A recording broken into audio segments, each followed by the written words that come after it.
Arrancamos con este episodio de Bibliotequeando, como siempre @bibliotequeando en las redes. Les habla su anfitrión Ricardo Lugo. Esta es la segunda parte del resumen del libro El asesinato del calígrafo de Bagdad.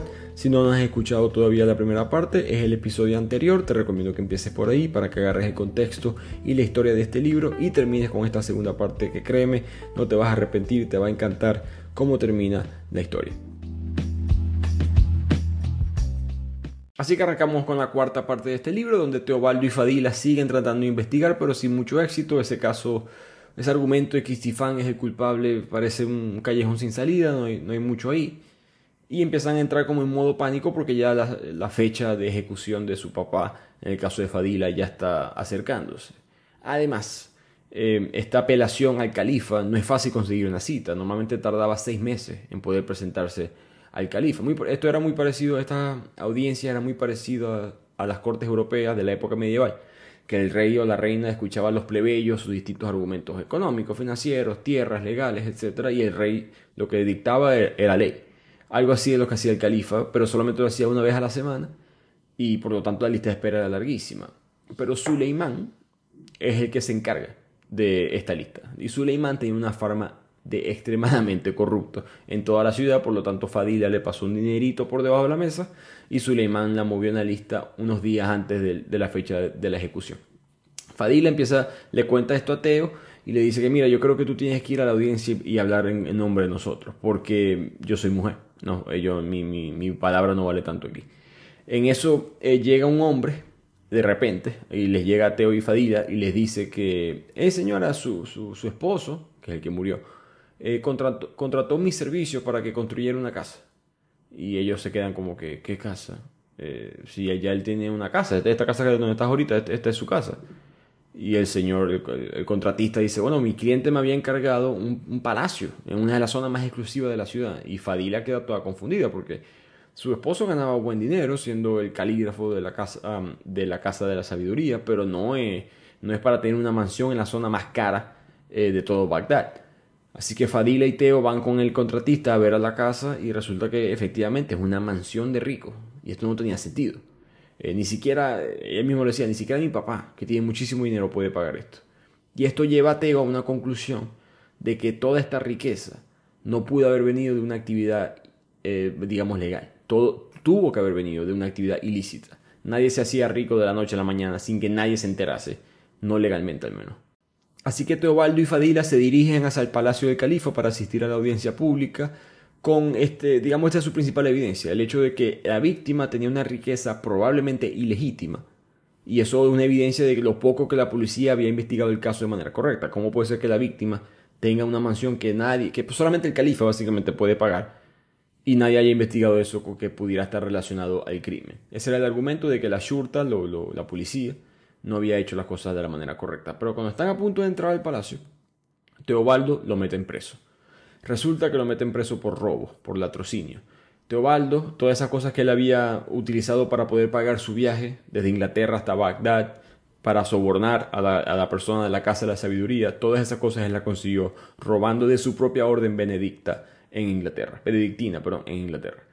Entonces él robó muchas cosas a la iglesia y eso es un crimen que hasta el mismo califato lo toma como legal y por lo tanto lo metieron preso. Su destino inmediato iba a ser una prisión muy oscura en Bagdad. Así que Fadila no le quedó de otra que hablar con la audiencia ella sola. Al mismo tiempo trata de hablar con Teobaldo, como, ¿qué pasó? ¿Por qué hiciste esto? Y Teobaldo en verdad se siente arrepentido. Él decía que iba a devolver todo eso con el dinero que él iba a hacer en la Casa de la Sabiduría, que iba a recuperar estas cosas, básicamente se le iba a robar del califato para devolvérsela a Inglaterra, pero que no le dio el chance y en verdad se siente arrepentido, admitió su error y lo metieron preso.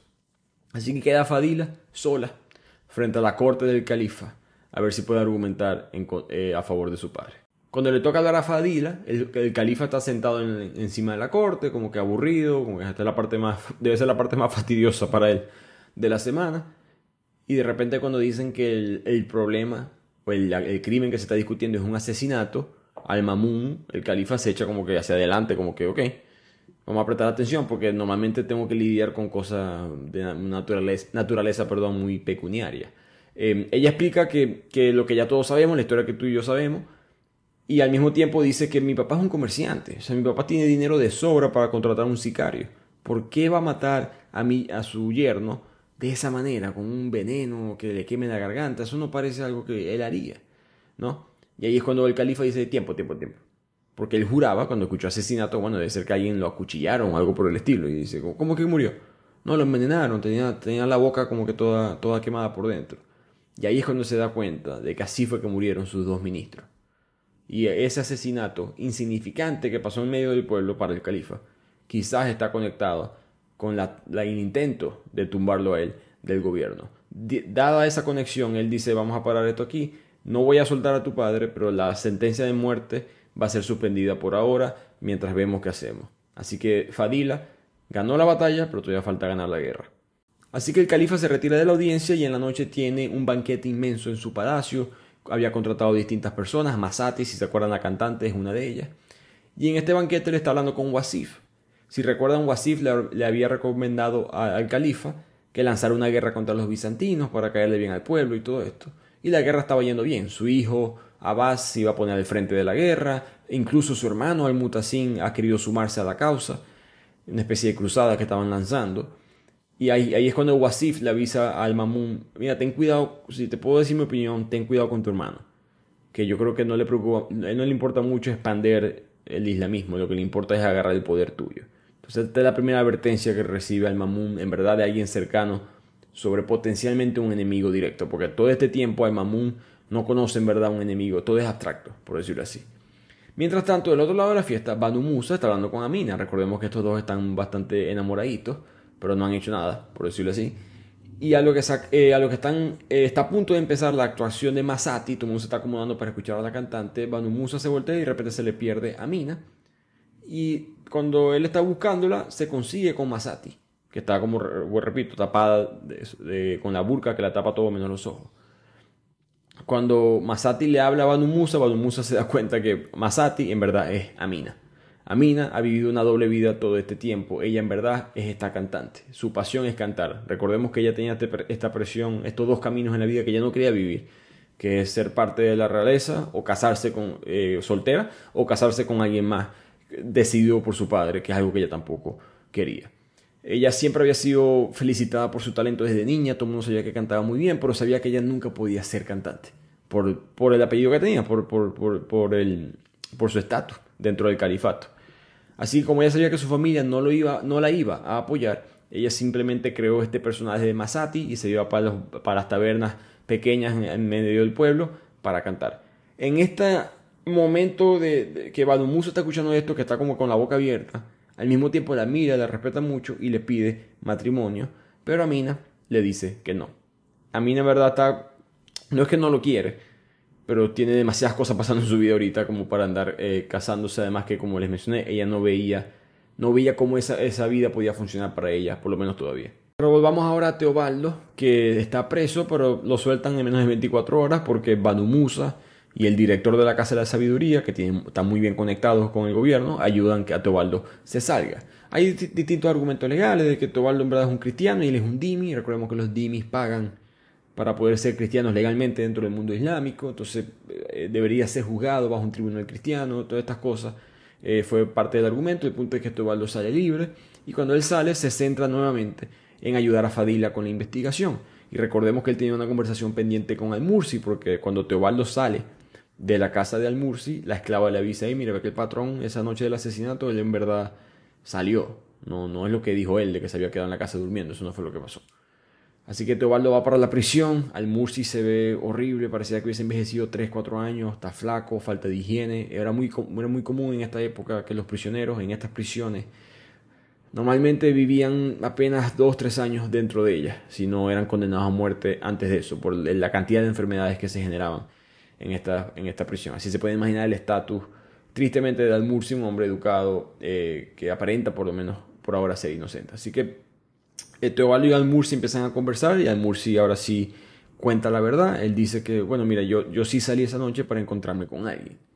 Y Teobaldo como que le entra las líneas y dice, ¿con alguien? ¿Qué significa eso? ¿Que saliste a tener sexo con alguien más? Un encuentro carnal. Al-Mursi como que dice que sí. Y Teobaldo se frustra, como que, bueno, pero entonces, ok, tienes un amante, ¿qué importa? Si tú eres viudo hace mucho tiempo. Al-Mursi no estaba casado, o sea, estuvo casado, pero su esposa murió, la mamá de Fadila. Tú eres un hombre soltero, tienes sexo, ¿qué importa? Y ahí es cuando Al-Mursi le explica a Teobaldo que no lo entiende. Mi amante es un hombre. Al-Mursi es un homosexual y obviamente no puede avisar, no puede decir cuál es su coartada porque en verdad es peor. Tristemente en esta época la ley islámica lo va a condenar a muerte. Bueno, en varias partes todavía eso es así. Lo condenaría a muerte por ser homosexual. Entonces Teobaldo, por supuesto, y uno como lector está frustrado en esta parte del libro porque como que, ok, sí es inocente Al-Mursi, pero no hay manera de mostrar las pruebas. Así que Teobaldo va a tener que inventarse otra, a ver cómo puede comprobar que Al-Mursi es inocente. Y un dato curioso, no sé si curioso es la palabra correcta, pero el único país con una población mayoritariamente musulmana donde el matrimonio gay es legal es Túnez, que es un país por supuesto africano. Todos los demás países del Medio Oriente que son musulmanes y del mundo árabe tienen la homosexualidad completamente ilegal y en varios se castiga con pena de muerte. Yemen siendo uno. Arabia Saudita no ha habido ninguna sentencia, o ejecución, perdón, últimamente, pero lo tienen escrito legalmente, miran para el otro lado. Irán, por supuesto, muy famoso ahorita en las noticias. Hay varios de estos países tienen esa historia. No que los cristianos no lo tuvieran en esa época, pero no han cambiado con el resto del mundo. Pero volvamos a la historia de Al-Mamun y el que está discutiendo ahorita con el visir, su visir Uthman, sobre un problema que tienen con un gobernante. Dentro del califato había distintos gobiernos que manejaban distintas provincias y en verdad funcionaban con bastante independencia. Pero había uno que otro que de repente se les subía los humos a la cabeza y creían que eran una región autónoma por completa del califato. Y eso fue lo que está haciendo un gobernante ahorita que se llama Kumarak. Y Al-Mamun está viendo cómo neutralizar esto. Él no quiere irse a guerra, él no cree en irse a guerra entre los propios musulmanes. Por lo tanto, se le ocurre una idea. Dice, le voy a hacer una oferta que él no va a poder rechazar, que es le voy a proponer matrimonio con alguien de nuestra familia. De esta manera su linaje se conectará con mi linaje, con la dinastía Abbasí, y él no tiene ningún tipo de intención política ahora, porque él va a tener ahora acceso a toda esta riqueza, todo este estatus social, político, económico, que no le conviene buscar algo en contra del califato. Entonces él llama a su hermano, el califa llama a su hermano Al-Mutasim, y le dice, mira, Amina tiene que casarse con Kumarak. Imagínense, Amina, la que no se quiere, ni siquiera se quiere casar con Musa, que es el que le gusta. Se va a querer casar con Kumarak, un hombre de 50 años con 2 esposas ya, encima, acaba de destacar. Amina sería la tercera y tendría que además mudarse a Jorazán, que es una provincia en lo que es hoy en día Irán. Así que la noticia es fuerte para el Mutasim. El Mutasim sabemos que no es, o pareciera que no tuviera las mejores intenciones de lealtad con su hermano, pero era un padre que en verdad quería mucho a su hija. Y es su única hija, acaba de destacar. Y no se sabe que va a ser una conversación bastante difícil con Amina. Él va, habla con ella. Amina, recordemos, tiene apenas 17, 18 años en este momento. Y Amina, por supuesto, se niega, se encierra en el cuarto, no quiere hablar con nadie. Y esa noche se fugó y nadie sabe dónde está. Y con eso llegamos al final de esta cuarta parte del libro. Vamos a recapitular lo que hemos aprendido por ahora en esta sección. Primero, que Teobaldo robó dinero de su abadía en Inglaterra y con eso se financió el viaje a Bagdad, es capturado y es metido preso. Al momento de salir de la prisión, gracias a sus contactos en la Casa de la Sabiduría, tiene esa conversación con Al-Mursi y se da cuenta que Al-Mursi es gay y que tiene un amante hombre, que eso fue lo que estaba haciendo ese día que fue asesinado su yerno y por eso no tiene una coartada para defenderse ante la corte. Al mismo tiempo, Fadila y Teobaldo descubren que su esposo, la víctima, el calígrafo de Bagdad, tenía una fortuna probablemente ilegítima y no saben todavía cómo esto se conecta al asesinato, pero saben muy bien que ese dinero está conectado al crimen. El califa por lo mismo perdona la sentencia de muerte del calígrafo, de Al-Mursi, y Al-Mursi, digamos, continúa preso, sus condiciones no han mejorado, pero por lo menos todavía no va a morir. Al mismo tiempo, Amina, que la obligan a casarse con un hombre de 50 años y siendo ella una mujer bastante independiente, decide fugarse y ahora es una de las personas más buscadas en toda la ciudad de Bagdad. Así que empezamos ahora la quinta parte del libro, que empieza con Subaya, esa mujer que dejamos abandonada en la primera parte del libro, golpeada cuando le secuestraron a Yavir, a su hijo. Ella de hecho pasó 2 semanas inconsciente y cuando vuelve en sí se da cuenta de lo que pasó y decide irse hasta Bagdad, porque sabe que lo que sea que le pasó a su hijo probablemente tiene que ver con Bagdad y probablemente Al-Mamun pudiera ayudarla. Por supuesto esto no es fácil, ¿no? Ella fue la ex amante del califa, ella le rompió el corazón a él y no sabe cómo va a ser recibida, pero no le queda de otra que buscar el bienestar de su propio hijo. Ella, en este camino hacia Bagdad, ella se da cuenta que ella ha tenido como que dos vidas totalmente diferentes, ¿no? Como que fue la concubina del califa, rodeada de todo tipo de lujo, comodidades, y también además fue la madre soltera del desierto, ¿no? Una vida mucho más dura, pero hasta cierto punto más satisfactoria y genuina, de otra manera, ¿no? Cuando llega al palacio, a las afueras del palacio, mejor dicho, nadie la reconoce, ¿no? Ya había pasado una década desde que ella era una mujer célebre hasta cierto punto dentro de Bagdad, cuando era la amante más popular del califa. Entonces los nuevos soldados que tenían 10 años cuando eso estaba pasando no sabían quién era ella. Entonces cuando ella empieza a dar unos nombres como para asustar, ¿ves? Pero si yo conozco a este y este y aquel, un soldado dice, bueno, capaz esta tipa está más conectada de lo que pensábamos, entra al palacio y le avisa a Suleimán. Recordemos, Suleimán es el chambelán del palacio, por supuesto muy cercano al califa, y Suleimán dice, ¿quién llegó? Y se asoma por la ventana y se da cuenta, Subaya, la reconoce inmediatamente. Suleimán estaba en medio de todo eso hace 10 años. Por lo tanto, Suleimán le dice al soldado, yo conozco a esa mujer, esa no es la primera vez que intenta hacer esto. Esa pobre mujer está trastornada, está dañada mentalmente, está obsesionada con el califa y creo que se ha vuelto muy peligrosa. Así que te ordeno, soldado, que la elimines a ella. En otras palabras, que la manda a matar. No entendemos por qué Suleimán decide hacer esto, pero eso es lo que sabemos por ahora. El guardia expulsa a Subaya de la entrada del palacio, no la puede matar ahí mismo porque, bueno, hay mucha gente mirando y todo esto. Así que Subaya se va, pero no se rinde. Ella sabe que de una u otra manera va a poder entrar a ese palacio tarde o temprano, pero cuando va caminando por la ciudad se da cuenta que ese soldado la está persiguiendo. Pero Subaya, una mujer de desierto, tuvo 10 años sola como nómada, esa no se va a dejar ganar tan fácil, así que ella se esconde en distintas partes de la ciudad, se escapa, golpea al guardia, se logra escapar y está como que escondiéndose en distintas zonas de la ciudad, cuando de repente ve caminando a Abu Haidar, el poeta de la corte. Ellos eran muy amigos en esa época, ella lo reconoce, lo ve de lejos, así que no lo puede llamar, además que el soldado la puede estar buscando, pero se da cuenta, lo está siguiendo y ve a la casa que entra Abu Haidar y dice, ok, ya sé dónde él vive. Mañana, cuando haya luz y esté más segura la cosa, yo puedo contactarlo a él. Porque su plan era básicamente buscar solamente una persona que sea parte de la corte del califa, que sepa quién es ella y que le pasaran la noticia al califa. Mientras tanto, todo este problema, Banu Musa está a punto de irse de Bagdad en una caravana científica hacia el desierto porque quieren sacar la cuenta de la circunferencia de la Tierra. Y ahorita voy a explicar un poco esa historia porque me parece interesantísima y es de la vida real. Amina se aparece en esa caravana. De repente, cuando Banu Musa está como que metiendo las maletas, por decirlo así, se aparece Amina, que es la persona más buscada de toda Bagdad en este momento. Imagínense, la sobrina del califa escapada. Y Banu Musa le dice, ¿qué haces aquí? ¿Qué estás haciendo? Y bueno, Amina explica que, bueno, me he estado escondiendo, en la noche canto como Masati y así más o menos puedo comer y todas estas cosas. Pero me quiero ir contigo en la caravana. Y Banu Musa, que está enamorado de Amina. Amina en verdad no se quiere ir mucho por amor, sino lo que quiere es salirse de Bagdad. Banu Musa le dice que la va a ayudar. Banu Musa, por supuesto, se puede meter en tremendo problema si lo cachan, si lo capturan, si se dan cuenta que está ayudando a Amina a escaparse de Bagdad, pero así es el amor. Subtle results, still you, but with fewer lines. Botox Cosmetic, out of botulinum toxin A, is a prescription medicine used to temporarily make moderate to severe frown lines, crow's feet, and forehead lines look better in adults. Effects of Botox Cosmetic may spread hours to weeks after injection, causing serious symptoms. Alert your doctor right away as difficulty swallowing, speaking, breathing, eye problems, or muscle weakness may be a sign of a life-threatening condition. Patients with these conditions before injection are at highest risk. Don't receive Botox Cosmetic if you have a skin infection. Side effects may include allergic reactions, injection site pain, headache, eyebrow and eyelid drooping, and eyelid swelling. Allergic reactions can include rash, welts, asthma symptoms, and dizziness. Tell your doctor about medical history, muscle or nerve conditions including ALS or Lou Gehrig's disease, myasthenia gravis, or Lambert-Eaton syndrome and medications, including botulinum toxins, as these may increase the risk of serious side effects. For full safety information, visit BotoxCosmetic.com or call 877-351-0300. See for yourself at BotoxCosmetic.com. Hey guys, have you heard of Goldbelly?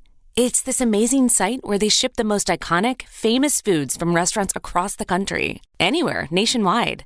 I've never found a more perfect gift than food. Goldbelly ships Chicago deep dish pizza, New York bagels, Maine lobster rolls, and even Ina Garden's famous cakes. So, if you're looking for a gift for the food lover in your life, head to goldbelly.com and get 20% off your first order with promo code GIFT. That's goldbelly.com, promo code GIFT. Pero volvamos al tema ahora de la circunferencia de la Tierra, ese problema matemático que tenía mucho impacto social y cultural en esa época. Porque obviamente habían personas que todavía creían que la Tierra era plana.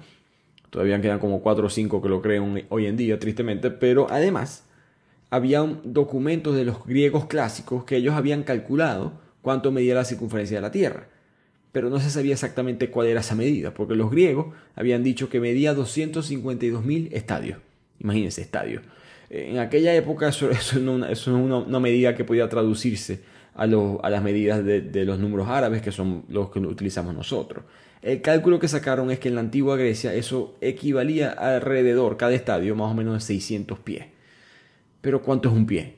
Ellos no sabían. Esa era la duda, la controversia que había sobre esa medida de 252.000 estadios, porque un pie es diferente para cada persona. En consecuencia, era casi imposible dar con la solución. Y el califa, que quería ese estatus de avance científico, que aquí en Bagdad es donde se está realizando estas cosas, quería que la Casa de la Sabiduría llegara a esa respuesta. Todos los eruditos están debatiendo lo del pie, ¿no? Que yo creo que es 3.5, que es 4.3. Eventualmente a Teobaldo se le ocurre la idea de que si medimos un grado de la esfera terrestre, ese dato es suficiente para conocer la longitud de la circunferencia completa, si recuerdan un poco clases de geometría. Al final la Tierra tiene que ser 360 grados, no hay otra. Por lo tanto, con un astrolabio, que es una especie es como un instrumento, como un compás para las estrellas de la época, muy antiguo, lo que tienes es que elegir simplemente un punto con una estrella, en este caso la estrella polar, que es la que se demostraba mucho en la época. Ahí te alineas y después caminas hasta cierto punto que estés alineado con la misma estrella, pero un grado más. Y de parte de esa medición tú puedes calcular, en la teoría de Teobaldo, tú puedes calcular cuánto mide la circunferencia de la Tierra. Entonces imagínense, tener que ir a medir la estrella polar y con un compás, esto no es un telescopio nada, un compás, y tratar de medir, ok, ahora me voy a mover y listo, me moví un grado. Bueno, ahora puedo sacar la cuenta de cuántos son los kilómetros de la Tierra. Es muy fácil equivocarse en ese cálculo. Por eso es que me impresiona tanto lo que ellos hicieron, porque la cifra a la cual ellos llegaron es 40.248 kilómetros. Según sus cálculos, la circunferencia de la Tierra son 40.248 kilómetros. El número de verdad hoy en día es 40.075. Se equivocaron por menos de 200 kilómetros. Estamos hablando de 40.000 kilómetros de distancia. 200 kilómetros es un error de redondeo. O sea, literalmente la pegaron, por decirlo así. Eso a mí, humildemente, capaz a ustedes no les importa, pero a mí me impresionó mucho, me quito el sombrero. Ese pequeño ejemplo, esa pequeña historia muestra la intención del califa de mejorar la ciencia, de avanzar como sociedad, y lo que quería que Bagdad y que el mundo islámico se convirtiera, ¿no? Que llevara la batuta de la ciencia, de invertir para siempre aprender más, de entender que el mundo es racional y que se puede entender y que podemos avanzar gracias a eso. Para mí es un mensaje muy bonito que tristemente en este mundo se perdió un poco después, y más adelante hablaremos de por qué eso pasó. Pero volvamos a la historia con Teobaldo y Fadila buscando que Al-Mursi salga inocente. Fadila se da cuenta en las cuentas de la empresa que ellos están pagando, el negocio está pagando una renta de un almacén. Por este almacén está en una zona de la ciudad que no hay almacenes, todo es residencial. Entonces a ella no le cuadraba esto. Y decía, bueno, capaz es una vivienda alquilada para Istifán, el socio, pero él solamente se queda aquí 1 o 2 días. Y solamente viene 3, 4, 5 veces al año máximo. ¿Para qué va a pagar una vivienda alquilada todo el año? Para solamente quedarse unos 10, 15 días al año. Y ya que el gasto era insignificante, creo que nadie le había prestado atención a esa casa. Entonces Teobaldo dice, bueno, vamos a investigar a ver qué es lo que hay aquí. Teobaldo va a la casa, llega al inmueble y se da cuenta, entra y se da cuenta que no hay nadie. Bueno, por lo menos parecía que estaba vacío. Cuando baja al sótano se da cuenta que, uno, huele al perfume de ámbar gris, que es el mismo perfume que el ciego dijo que olió ese día del crimen. Y 2, en el sótano hay unos papeles, unos documentos que se ven que son muy viejos, están visiblemente deteriorados por el paso del tiempo, eran de piel de cabra y estaban escritos en hiyazí, un idioma, una lengua del árabe muy, muy antigua. Y él empieza a leerlo y se da cuenta de que tienen más de 200 años de antigüedad y debieron haber sido redactados probablemente en la época de la muerte de Mahoma. Lo que le parece curioso a Teobaldo es que la transcripción no coincide con la redacción del Corán oficial. Y no es una pequeña sutileza en lo que está, no es que cambiaron ciertas palabras, es que está yendo totalmente en contra del núcleo esencial de la religión musulmana. Específicamente lo que está leyendo Teobaldo es que el Corán, como todos sabemos, o quizás digamos que cierto cultura general, el Corán también habla de Mahoma, pero habla de otros profetas también, profetas que llegaron antes de Mahoma. Noé, Moisés, Abraham, Jesucristo, ellos son reconocidos como personas, como profetas, pero no se reconoce a Zoroastro, un profeta fundador del zoroastrismo, una religión antigua del imperio persa. Recordemos que el imperio persa es invadido por los árabes. Entonces el zoroastrismo era la religión de toda esta región, de lo que es hoy en día Irán, Irak.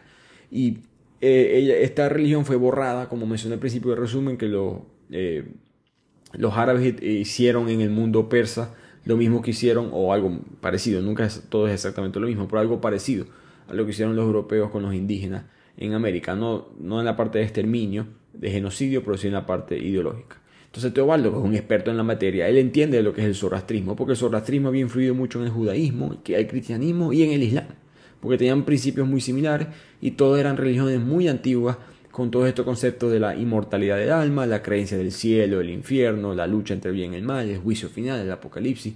Todo el zoroastrismo creía en todas estas cosas. Y este documento está comprobando que quizás no fue el Corán el que trajo esa noticia al mundo árabe, quizás fue otro libro. Entonces este documento es extremadamente peligroso, porque recordemos que el Corán es el fruto de las revelaciones del arcángel Gabriel que le dictó a Mahoma, y eso simplemente se difundió de memoria entre sus discípulos, nunca fue escrito. Entonces con el tiempo fue que empezaron a notar distintos escritos, distintos pasajes en distintos materiales, piedras, fragmentos de cerámica, huesos, planos. En el mejor de los casos eran hojas de papiro que, como saben, son muy fáciles de desintegrarse. Pero la versión final, que fue recogida en forma de libro, no se completó hasta el año 650, 20 años después de la muerte del profeta. Entonces esa versión se redactó por orden de un califa. Y ese califa estaba buscando unificar toda esta región, todos estos califatos. Por supuesto querían eliminar todo tipo de evidencia de una religión antigua que tuviera un impacto o una conexión muy fuerte con el pueblo persa. Así que Teobaldo queda un poco como en shock, ¿no? Totalmente afectado por lo que está leyendo. Decide dejar los papeles ahí, sabe que eso es muy peligroso, no solamente cómo cambiaría la historia, sino el problema, los conflictos ideológicos, guerras que se formarían si estos documentos salen a la luz. Así que deja los documentos ahí donde lo dejó y se va rápidamente cuando de repente piensa escuchar como que ruido de gente que pareciera que fuera a entrar a la casa. Así que él rápidamente se esconde en el dormitorio para evitar que lo descubran, y cuando siente que alguien está entrando al cuarto, de repente se ve cara a cara con una persona que es la última persona que él pensó que jamás se iba a conseguir en ese momento. Resulta que la persona que entra al cuarto es Subaya. Recordemos que Subaya y Teobaldo se conocían, ellos fueron juntos en la caravana hacia Bagdad, pero Subaya por supuesto es golpeada, Yabir es secuestrado y Teobaldo nunca se enteró qué fue lo que sucedió. Y Subaya la noche anterior había visto al poeta entrar a una casa, si recuerdan muy bien, y esa casa ella pensó que era la casa del poeta, pero no, resulta que es esta casa donde Teobaldo había entrado a investigar, esa casa que estaba en los registros de la empresa del papá de Fadila. Entonces ellos se consiguen, se abrazan, Dios mío, ¿qué fue? Y se cuentan todo lo que le ha sucedido a ambos, que es una película por sí sola. Y Teobaldo aquí se da cuenta que, no, pero yo te puedo ayudar, tú lo que quieres es hablar con el califa, ¿no? Y ella, sí, claro, y Subaya como que tú me puedes ayudar si tú no conoces a nadie aquí. No, claro, yo conozco a Ahmad Banu Musa, por supuesto uno de sus mejores amigos en todo este tiempo, que él es muy conectado con el califa. Esto por supuesto le da esperanza a Subaya de volver a encontrarse con su hijo después de todo este tiempo a través de la ayuda del califa.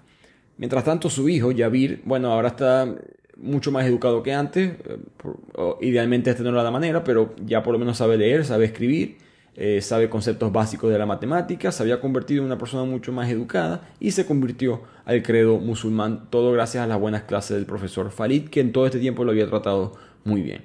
Recordemos que está tratando de ayudar a lo que se escapa, y el plan que se le ocurre al profesor es que, cuando Abd al-Malik, el hombre que tiene encerrado a Yabir, vaya a rezar los viernes en la iglesia que está enfrente de la casa, en la iglesia no, perdón, en la mezquita que está enfrente de la casa, tengo ya mucho tiempo aquí hablando, Ahí tú vas a poder escapar porque yo me voy a ir de la casa y voy a pretender que se me olvidó cerrar la puerta con llave, que es lo que yo siempre tengo que hacer. No era el mejor plan del mundo, pero era lo único que se le ocurrió al profesor. Cuando están tratando de hacer ese plan, ya el profesor se sale de la casa. Cuando Yavir está subiendo, resulta que Abd al-Malik venía bajando, no rezó tanto ese día, porque venía a verse con Ahmad ibn Hanbal, el líder de la rama más tradicionalista del Islam, la mente maestra de todo este plan. Pero cuando Hanbal baja y conoce a Yavir por primera vez, recuerden que él no conoce a Yavir, él simplemente manejó todo en secreto y dejó que Abd al-Malik hiciera toda la labor sucia del secuestro. Cuando baja, queda en total y absoluto shock, porque se da cuenta que Yavir no es el hijo del califa, porque Yavir es negro. El plan, recordemos, todo dependía de que Yavir tuviera sangre directa con el califa. Y al Yavir ser negro de una mujer árabe como lo era Subaya y de un hombre árabe como lo era el califa, el plan colapsa.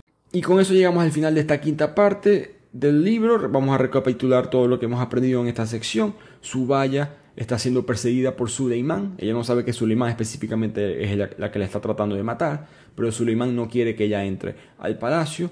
Ella se consiguió con Teobaldo en esta casa misteriosa donde hay unos documentos que pueden derrumbar toda la fe musulmana. Teobaldo decide ayudar a Subaya. La casa de la sabiduría descubre la circunferencia de la tierra. Y Yavir es negro, por lo tanto él no puede ser el hijo del califa. Empecemos entonces con la sexta parte del libro, donde Teobaldo le cuenta a Fadila todo lo que consiguió en esta casa zoroastriana. Y aquí es cuando Fadila dice: ya sé lo que pasó, Istifán es zoroastriano. Debe tener esta casa solamente para celebrar en secreto con otras personas su religión que ha sido perseguida por todo este tiempo. Ellos no entienden muy bien qué es lo que esto tiene que ver con el asesinato, pero saben que tienen que seguir investigando. Por lo tanto, Teobaldo va a contarle a Banu Musa lo que pasó, a ver si lo puede ayudar de una u otra manera. Y Banu Musa lo está escuchando, pero le dice: Teobaldo, lleva tiempo, tengo que contarte algo. ¿Tú sabes la sobrina del califa, la que todo el mundo está buscando? Sí, claro. Ella se está quedando conmigo. Y Teobaldo como que: ¿qué te pasa? ¿Cómo vas a hacer eso? ¿Qué tal?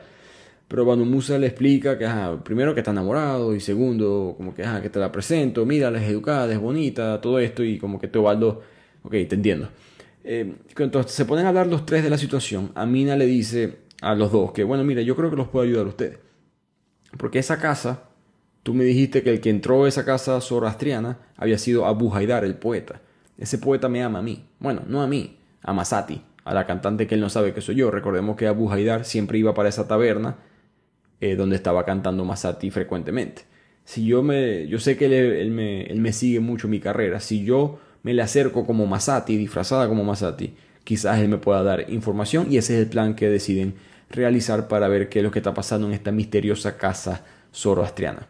Y efectivamente así fue el plan. Amina se viste de Masati, habla con Abu Haidar y Abu Haidar le cuenta varias cosas sobre esta casa. Resulta que Abu Haidar no sabía mucho. En verdad él era un hombre que estaba pasando por un dilema existencial y la religión islámica no lo estaba ayudando. Trató de acudir a la zoroastriana, tampoco lo ayudó y dejó de ir. Simplemente fue 2 veces a esa reunión. Una de esas veces fue cuando Subaya lo vio entrar a esa casa. Entonces él estaba en una crisis, en parte porque llevaba 10, 15 años haciendo poemas. El califa le había dado todo el dinero, todas las riquezas, pero sentía que su vida no tenía sentido y por lo tanto no le importó mucho dar esos detalles de la casa. Y Amina muy inteligentemente consigue la contraseña, que era de palabra, para poder entrar al próximo ritual que iban a hacer en esa casa. Pero antes de irnos para ese sótano, devolvámonos a Hanbal, el líder tradicionalista, que ahorita es el hombre más buscado del momento.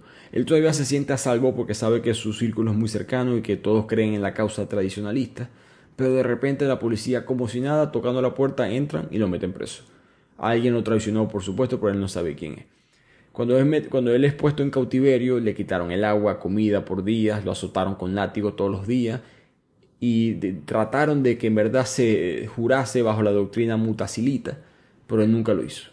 Al mismo tiempo, el califa fue muy inteligente. No lo castigó con pena de muerte, que es lo que la mayoría de los califas hubiesen hecho, pero él dijo: no quiero que se convierta en un mártir, quiero simplemente que su imagen sea borrada poco a poco con el pasar de los tiempos. Cuando él ya tiene tiempo en esta celda, de repente le llega un informante que él tenía en el califato. Todo este plan que él tenía planeado, no solamente era él, había alguien muy importante dentro del grupo del califato que lo estaba ayudando. Y ese alguien era Al-Mutasim, el hermano del califa. El plan original era que Al-Mutasim, el hermano, iba a ser como que el que iba a reemplazar al califa, al-Ma'mún, y Hanbal iba a hacer la tarea sucia, la tarea de la violencia, de incitar al pueblo, de tumbar al gobierno, por decirlo así, y Al-Mutasim iba a mantener la misma familia y de esa manera los dos juntos podían gobernar el califato. Sin embargo, Al-Mutasim se dio cuenta que el plan no era exactamente ese, que el plan en verdad de Hanbal era que Al-Mutasim iba a quedarse a un lado. Hanbal iba a poner a Yabir como califa y iba a manipular todo a través de él. Por supuesto, cuando Mutasim se enteró de eso, lo sapió, como decimos nosotros, lo traicionó, y por eso que Hanbal está preso. El mismo Hanbal admite: lo siento mucho, Al-Mutasim, fuiste más inteligente que yo. Y de aquí la historia se devuelve a Subaya, que al fin logra entrar al palacio del califa, logra agendar una cita con él, y cuando está a punto de entrar a la puerta al cuarto donde se encuentra el califa, Suleimán se aparece y le dice: por favor, no entres ahí, te lo ruego. Y Subaya le responde: ¿cómo puede ser que después de 10 años eso es lo único que se te ocurra decirme? Me imagino que ya habían sacado esta cuenta de que 2 más 2 son 4, pero Yabir no es hijo del califa, Yabir es hijo de Suleimán. Lo que había pasado 10 años atrás es que Al-Ma'mún, el califa, se había enamorado perdidamente de Subaya. Sin duda era la joven más atractiva, la más inteligente de todo su grupo de mujeres que él tenía en esa época, pero Subaya en verdad era con la que él sentía una conexión de verdad. En su mente en verdad estaba enamorado de ella, pero Subaya estaba fingiendo estar enamorada. Su corazón ya pertenecía a otro hombre, ese otro hombre era Suleimán. Dado la situación, ellos no querían continuar la relación porque eso era un riesgo muy elevado, ¿no? Esa traición de hecho se pagaba con la muerte. Pero estaban muy jóvenes, los consumía el amor y no vieron manera de poder separarse. Dijeron que bueno, yo muero contigo o vivo contigo, una de las dos. La situación se mantuvo así por un tiempo hasta que de repente Subaya queda embarazada. Y Subaya sabía que ese hijo era de Suleimán, no era del califa. Así que viene esa situación, ese momento muy incómodo que hacemos, porque en 9 meses van a saber muy rápidamente que este hijo no es de él. Así que los dos sabían que le quedaban 9 meses de vida si se quedaban en Bagdad. Entonces lo que se le ocurrió a Suleimán fue mandar a Subaya lo más lejos posible, donde nadie pudiese encontrarla. Invirtió bastante dinero, organizó una caravana secreta y la guardó en un lugar en Siria, en lo que es hoy en día Siria. Y Subaya lo que hizo fue que se escapó a mitad de camino y la gente perdió totalmente el rastro de ella. Ambos habían acordado, el plan era que en 6 meses o quizás en 1 año Suleimán se iba a escapar de Bagdad también para que no hubiese sospecha y pudieran vivir juntos y nunca separarse. Y Suleimán planeaba cumplir ese plan, pero en ese periodo de 6 meses pasó algo que Suleimán nunca se hubiese imaginado, que es que fue nombrado chambelán del palacio. Eso es un punto de cambio radical en su vida. Ahora podía tener poder, sumas exageradas de dinero, y en ese mundo, en esa vida de lujo, poco a poco extrañó menos a Subaya y la llama de amor que él tenía por ella básicamente se extinguió. Finalmente él nunca se apareció en el desierto y Subaya queda sola como nómada criando a Yabir. Él básicamente eligió el dinero y no el amor. Subaya, que está llorando viendo a Suleimán por primera vez después de 10 años, imaginan todo lo que ella tuvo que haber pasado todo este tiempo. Ella dice que no me interesa lo que tú sientes ahorita, yo voy a entrar a hablar con el califa. Suleimán siente que si ella entra a ese cuarto, él es hombre muerto. Pero por él sentir el mismo dolor de lo que él le hizo a ella, no le dio de otra que dejar de entrar. Cuando entra, el califa la ve obviamente una mujer cambiada, ¿no? Golpeada un poco por esa vida en el desierto, pero todavía tenía su atractivo, todavía tenía ese poder sobre él. Ella le cuenta al califa del secuestro y la admite al final no era una conversación fácil, pero tenía que hacerlo porque tenía que recuperar a Yabir. Le dice: mira, Yabir no es el hijo tuyo. Al-Ma'mún, el califa, necesita unos segundos para asimilar eso, como que él nunca se esperaba que una mujer del califa, se imaginan, ¿no? Les fuera infiel. Eso era imposible, no cabía en su mente para la época. Por muy avanzado que fuera el califa, eso no tenía sentido para él en ese momento. De hecho, las concubinas eran intocables, ¿no? Yo creo que eso es lo que más le pegaba. ¿Cómo puede ser que alguien se haya arriesgado su vida para tener sexo con mi mujer? Eso no para él tenía sentido. Entonces él, mientras está escuchando eso, él está sentado, está callado, está pensando y mira a Suleimán, que está en el cuarto, y ahí es cuando se da cuenta de que Suleimán lo había traicionado y ordena que se lo lleven los guardias. Suleimán se va preso, cabizbajo, porque sabe que cometió un error. y Subaya queda sola con el califa y el califa se la queda mirando y le dice, mira, Yavir no tiene la culpa pues, de tu error, porque sí cometiste un error. Yo te pude haber dado un reinado, yo te pude haber dado todo, pero no lo quisiste, ya no puedo hacer nada. Yo te voy a ayudar a conseguir a Yavir. Pero mientras tanto todavía no sabemos dónde está Yavir. Yavir está con Abd al-Malik, el hombre que lo tenía secuestrado, que ya le dijeron, sus últimas instrucciones fue, mira, ese Yavir ya no importa, haz lo que tú quieras con él. Y Abd al-Malik decide hacerse un poquito de dinero y decide venderlo como esclavo, porque había un mercado de esclavos en Bagdad en esa época. Recordemos que el Medio Oriente, los árabes, fuertemente esclavizaron distintos grupos africanos y empezaron, ¿verdad?, ese mercado de esclavitud con África de manera de subasta internacional, por decirlo así. Entonces a Yavir lo montan en la plataforma de la subasta y la gente empieza a ofrecer dinero, y una de las personas que está ofreciendo dinero es Falid, el profesor que había seguido a Yavir hasta el mercado. Por supuesto, él no lo quiere comprar, lo quiere comprar es para poder liberarlo. Cuando están ofreciendo dinero por Yavir, la cantidad llega a un punto tan alto que la gente empieza a dudar de si en verdad Falid tiene esa cantidad de dinero. Porque él no está vestido elegante como otras personas, no parece un hombre de bien. Entonces la gente se voltea y le pregunta, hey, mira, ¿tienes algún tipo de documento que compruebe que tú puedes pagar esto? Y Falid no se le ocurre más nada que mentir y decir, no, es que yo vengo en nombre de Abu Haidar, del poeta. Recordemos que ellos dos son amigos. Y la gente, el poeta quiere un esclavo. Sí, quiere un esclavo. Bueno, llamen al poeta y para verificar si eso es verdad o no. Falid está nervioso, por supuesto, porque sabe en el lío que se va a meter si descubren que es mentira, uno, y el lío que se puede meter con un amigo si Abu Haidar llega y es como que, ¿qué es esto que estás tratando de comprar un esclavo en nombre mío, no? Cuando llega Abu Haidar resulta que él está rejuvenecido. Recordemos que él estaba con este problema existencial. Y Abu Haidar ya había tomado la decisión de que va a renunciar como poeta de la corte. Ha decidido renunciar a la vida de la corte. No quiero estar más con el califato, no quiero tener más excesos, lujo, no quiero ni siquiera los placeres de la carne. Lo voy a extrañar, pero no quiero más esto. Quiero vivir una vida mucho más relajada en ese aspecto. Así que dime, Falid, ¿en qué te puedo ayudar? Y el tipo, bueno, mira, necesito 1000 dinares, que era la moneda de la época. 1000 dinares para poder pagar por este hombre, por este esclavo.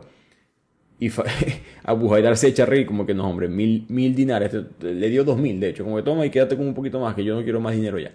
Así que Falid compra a Yavir y ahí se abrazan. Y aquí es cuando finalmente Yavir es liberado después de un eterno secuestro. Y aquí llegamos ya al final de la historia con Fadila, que no puede parar de llorar porque Fadila se acaba de enterar de que no hay nueva evidencia, no han podido conseguir nada nuevo, que Al-Mursi, su padre, es culpable del crimen y que la fecha de ejecución se ha fijado para la semana siguiente.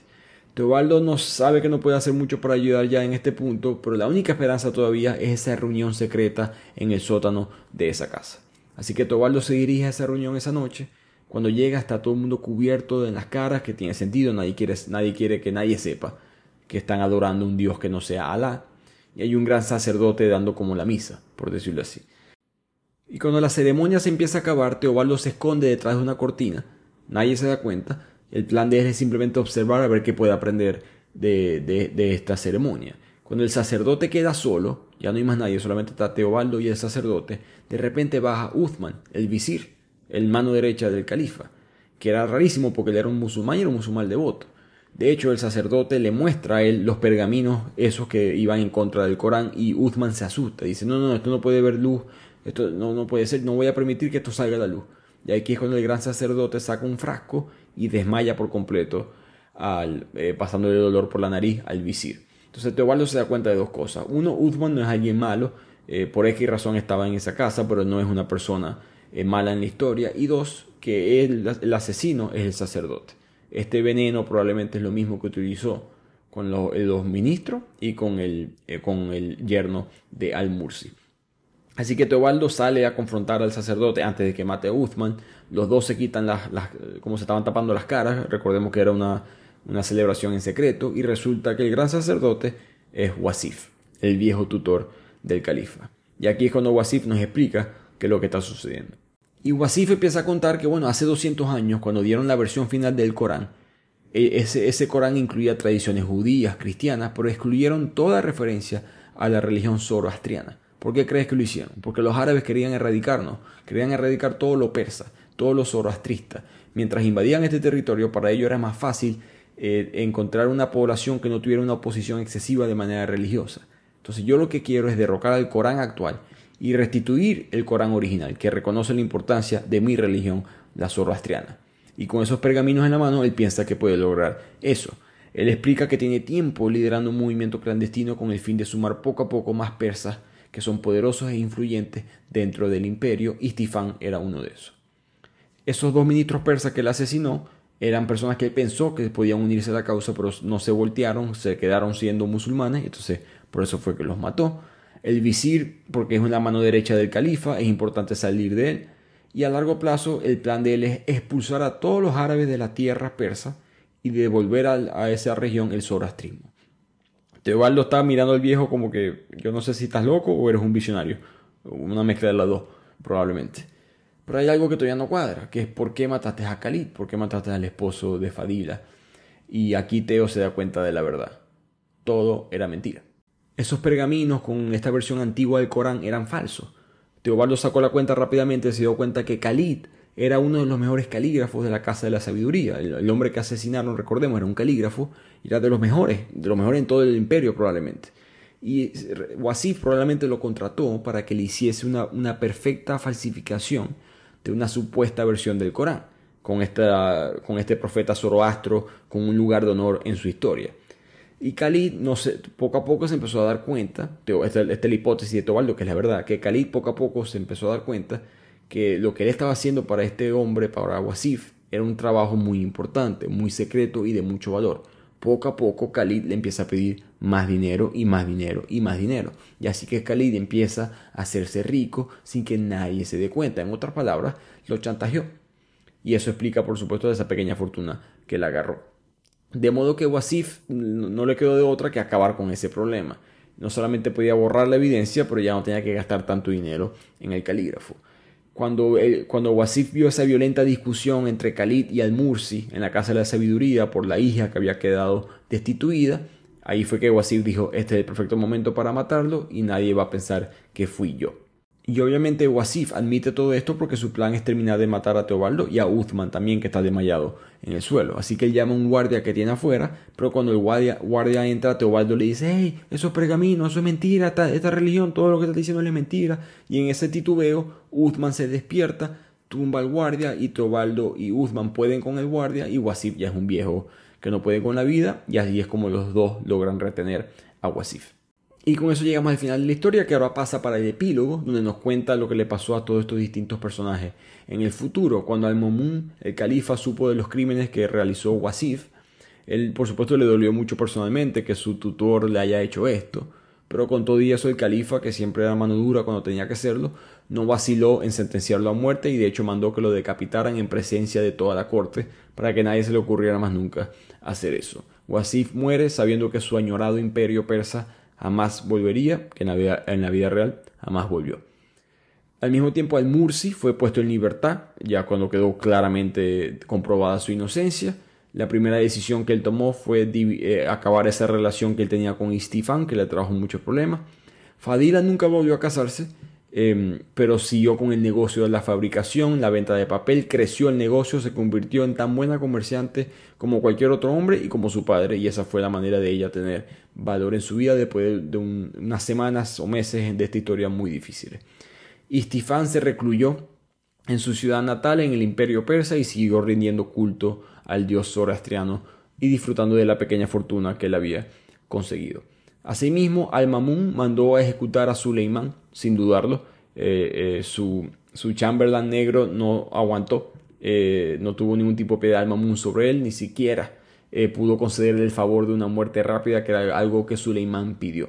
De hecho, el día de la ejecución, Suleimán no le cortaron la cabeza, que es lo que se hacía normalmente. Así era la rabia que tenía Al-Mamun, el califa, de que él había tenido sexo con su mujer preferida. Le abrieron el vientre y le fueron quitando las tripas e intestinos poco a poco mientras él estaba consciente. Y lo despertaban para que él pudiera ver eso. Después le amputaron las extremidades y justo ya cuando estaba al borde de morir le cortaron la cabeza. Así que voy y repito, el califa era un hombre de ciencia, de avance, pero no había que equivocarse con él. Subaya, ella sí le perdonaron la vida, el califa la dejó marchar. Por supuesto, el encuentro entre Subaya y Yavir fue muy emotivo. En ese momento ya Yavir no quería volver a su vida de nómada, no quería volver al desierto. En verdad se había convertido en un niño musulmán, le gustaba saber leer, escribir, sumar, restar. Y en verdad Subaya dijo, yo también soy una mujer de ciudad, pues, sino que yo había hecho eso por todo lo que me sucedió. Así que en el futuro Yavir termina convirtiéndose en un profesor de escuela, porque Subaya y Fadir, el profesor que enseñó a Yavir, se enamoran y terminan casándose y viven felices por el resto de sus vidas, y él se convierte en ese padre que Yavir nunca tuvo. Al mismo tiempo, cuando el califa supo que su sobrina había ayudado en el descubrimiento de esta conspiración zoroastriana, Amina, se lo agradeció y la liberó de la obligación de casarse con Kuramak, con ese hombre viejo de 50 años. Así que cuando solventadas esas dificultades, Amina y Banu Musa al fin se forman como pareja y se casan solo en cuestión de tiempo. Resulta que Amina sí estaba enamorada de Banu Musa, pero ella, que era muy independiente y muy como que fuerte en ese aspecto, no lo quería demostrar. Por su parte, Al-Mutasim y el príncipe Abbas, Al-Mutasim el hermano del califa y el príncipe Abbas el hijo del califa, participaron en varias campañas militares contra infieles, ganándose a distintas fracciones del Islam, porque estaban esperando que cuando Al-Mamun, el califa, falleciese, ellos pudieran tomar el poder. Abu Haidar, el poeta, se marchó de la corte como había prometido y vivió en un lugar muy alejado de los placeres mundanos. Teobaldo se quedó trabajando en la Casa de la Sabiduría. Aquí participó en la traducción de un centenar de obras, también escribió las propias suyas sobre la autonomía, teología principalmente. Al mismo tiempo, él conservó esa amistad con Banu Musa durante toda su vida, así como la de Al-Mursi y la de Fadila. Al-Mamun le hizo una entrega de una generosa suma de dinero a Teobaldo por todo lo que descubrió de la conspiración, y con eso él pudo saldar la deuda de lo que le robó a la abadía de Canterbury en Inglaterra. En el año 833 de los años nuestros, los cristianos, o del mundo, digamos, el calendario gregoriano, mejor dicho, Al-Mamun comandó una nueva incursión contra los bizantinos. Él firmemente decidió ampliar las fronteras del imperio, como siempre pasa con los imperios, siempre quieren expandirse. Desafortunadamente para él se enfermó durante el camino y murió de forma repentina a la edad de los 46. Cuando fallece, en verdad le toca el califato a su hijo Abbas, pero su hermano Al-Mutasim actuó con rapidez política y maniobró para poder ser nombrado el califa. Ya estaba aprovechando básicamente que el príncipe Abbas estaba en una campaña militar en otro lugar fuera de la frontera del imperio. Entonces, cuando el príncipe Abbas vuelve y se entera que su padre ha muerto, ya Al-Mutasim, su tío, está montado en el poder. El príncipe Abbas tiene la opción de irse a guerra en contra de él y causar una guerra civil que hubiese sido de proporciones. Creo que todavía estuviéramos aprendiendo sobre esa guerra hoy en día, pero decidió no hacerlo para evitar el derrame de sangre. Así que se acaba la dinastía de Al-Mamun y Al-Mamun pasa a la historia, aún así, que eso es lo bueno de recordar de él. Él fue el jefe durante la época de mayor esplendor de la ciencia del mundo árabe y quizás de los mayores esplendores de la ciencia de cualquier época de la historia. Pero después de unos años más adelante, Abbas, que es el príncipe, él sabe que en verdad evité la guerra civil, pero me quedó esa piedra en el zapato, me quitaron el poder. Entonces él encabeza una conspiración para asesinar al Mutasim. En teoría van a asesinarlo en secreto, nadie iba a saber quién fue y él iba a quedar nuevamente, o en teoría iba a ser el nuevo califa. Pero esta conspiración fue descubierta y todos los que formaron parte de ella fueron ejecutados, incluyendo el propio príncipe Abbas. Ahora, cuando Al-Mutasim queda como califa, en verdad es el principio del fin de este concepto del califato, de este imperio islámico, porque Al-Mutasim muda la capital del califato de Bagdad a Samarra, que hoy en día es en Irak. Y poco a poco, con la invasión de Asia Central del mundo musulmán, él empieza a reclutar, él quiere tener un ejército más fuerte y empieza a reclutar a muchos soldados turcos. Y eso resultó ser fatal, porque muchos de esos soldados empezaron a tener mucho poder, empezaron a formar sus propios caudillos, sus propios imperios, sus propias regiones autónomas. Recordemos que el imperio islámico, parecido al imperio romano, está agrupando un grupo de gente que en verdad no tiene muchas cosas en común, más que la religión que está siendo implementada encima de ellos. Pero muchos de estos grupos tienen sus distintas costumbres, sus distintos choques, historias, enemigos, etc. Y poco a poco esas provincias empezaron a reclamar su autonomía con muchos de estos soldados, con la ayuda de muchos de estos soldados turcos, que se estaban empezando a declarar casi independientes con el poder que habían alcanzado y ya podían ignorar las órdenes que venían de Bagdad o de Samarra. De hecho, un punto que hubo dos nuevos califatos que coexistieron en el tiempo. Imagínense como si hubiesen dos imperios más dentro del Imperio Romano, sería un buen ejemplo, que fue el califato de Córdoba en Al-Andalus, en Andalucía hoy en día, y el califato de Fatimí en Egipto. La destrucción definitiva del califato, de este concepto del imperio islámico, viene en el año 1258. Llegan los mongoles con Hulagu, si se acuerdan, ese es el nieto de Genghis Khan, y conquista Bagdad. Ese día, cuando conquista Bagdad, agarran al califa de la época y lo asesinan, y es el último califa que existió, y a partir de ese día se marca el final de la unidad del mundo musulmán bajo el mando de un único soberano. A partir de ese día el imperio islámico deja de existir y lo que conocemos ahora como el mundo islámico es simplemente una religión a través del mundo. El ejemplo, que todo el mundo conocemos parecido a esto, es la caída del imperio romano para los cristianos. En cuanto a Ahmad ibn Hanbal, el hombre tradicionalista, el extremista que estaba tratando de derrocar al califa, él fue finalmente desterrado de Bagdad, ya que cuando seguían tratando de que se jurara bajo la doctrina mutazilita y nunca lo hizo. Lo encarcelaron, lo azotaron, le quitaron comida, le quitaban el agua y él nunca se rindió. Entonces Abd al-Malik eventualmente siempre estuvo a su lado y ellos fueron y se escaparon, o mejor dicho, fueron liberados de Bagdad. La doctrina mutazilita fue revocada unos años después a favor del Islam tradicional. De aquí empieza este fundamentalismo, o quizás el inicio de este fundamentalismo religioso del Islam. De hecho, Hanbal, el que trató de tumbar al califa, fue tan popular dentro del pueblo que creía fuertemente en Alá, en Mahoma, que a su funeral asistieron 800.000 hombres y 60.000 mujeres.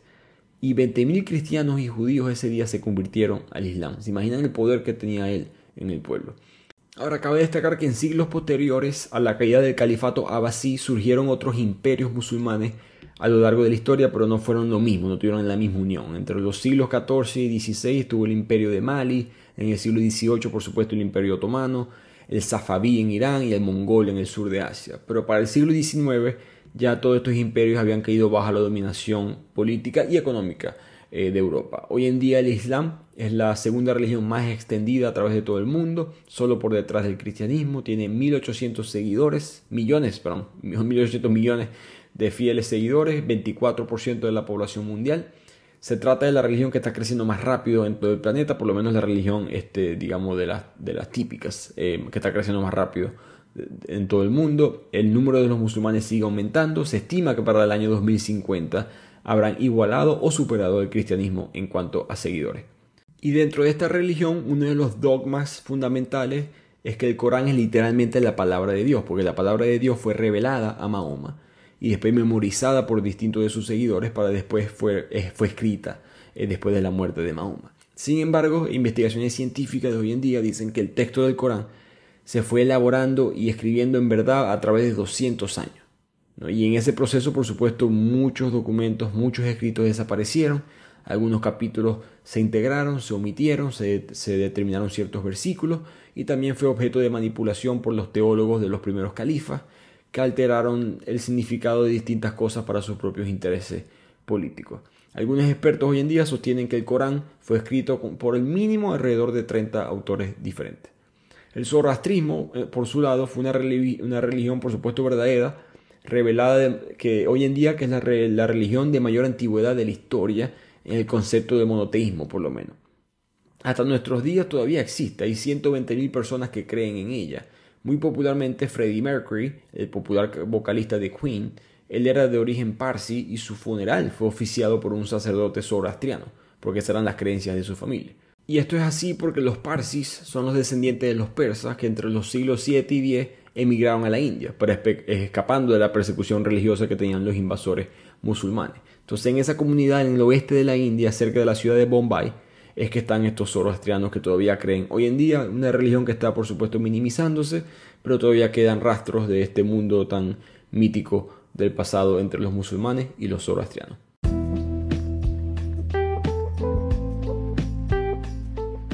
Y con eso llegamos al final de este resumen. Yo creo que la importancia de este libro, por falta de un mejor término, es el Islam en el mundo, los árabes en el mundo. Hasta no hace mucho tiempo, o yo creo que hasta mis clases de historia universal que yo tomé en el colegio, siempre te dicen la misma historia, de que el Imperio Romano la caída del Imperio Romano marca el inicio de un periodo de oscuridad, ¿no? Que no hay mucho avance cultural, no hay avance intelectual, que el mundo para, que el mundo se frena.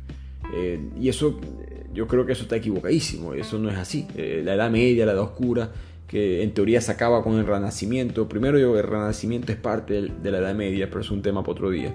Pero el punto es que el Renacimiento no existe sin la previa intervención del mundo islámico. Si ellos no recuperan todas esas obras, si ellos no avanzan científicamente durante la Edad de Oro del Islam, es imposible que Europa hubiese hecho ese avance que realizó a esa velocidad con la que lo hicieron. Yo creo que le debemos muchísimo a estos eruditos, poetas, comerciantes, artesanos que configuraron la Edad de Oro del Islam, crearon esta cultura tan única, tan irrepetible, que influyó tanto en la forma de las sociedades futuras de hoy en día. Yo creo que ese es el mensaje para mí, no negar lo que ellos hicieron, no ponerle tanto énfasis a lo que los europeos no hicieron. Creo que se comete el error del otro lado también. Una reflexión personal, que a veces pienso que la gente dice, si el Imperio Romano Cristiano no hubiese existido, hubiésemos avanzado más científicamente. Y es como que, no, está viendo, o sea, quizá, y hasta cierto punto probablemente, pero estás viendo el mundo a través únicamente del subcontinente europeo. Los árabes estaban avanzando, entonces no podemos ignorar lo que hicieron ellos. Estás ignorando lo que hicieron ellos. Creo que es importante de ambos lados entender lo que fueron los árabes para el mundo. Sin esta Edad de Oro, creo que muchos avances científicos que tenemos hoy en día no existieran. Así que espero que les haya gustado este resumen, que creo que nos dio una pequeña ventana a lo que fue este mundo, también a las partes malas de este mundo, ¿no? Ellos también invadieron, ellos también conquistaron, ellos también erradicaron lenguas, razas, culturas y religiones, pero dentro de todo, creo que el mensaje del libro es la importancia para el mundo científico, para el mundo cultural, y cómo quizás eventualmente esta región del mundo, esta cultura tan única, puede volver a ser lo que fueron antes, que es llevar la batuta del progreso. Así que nos vemos la próxima semana en otro episodio de Bibliotequiano.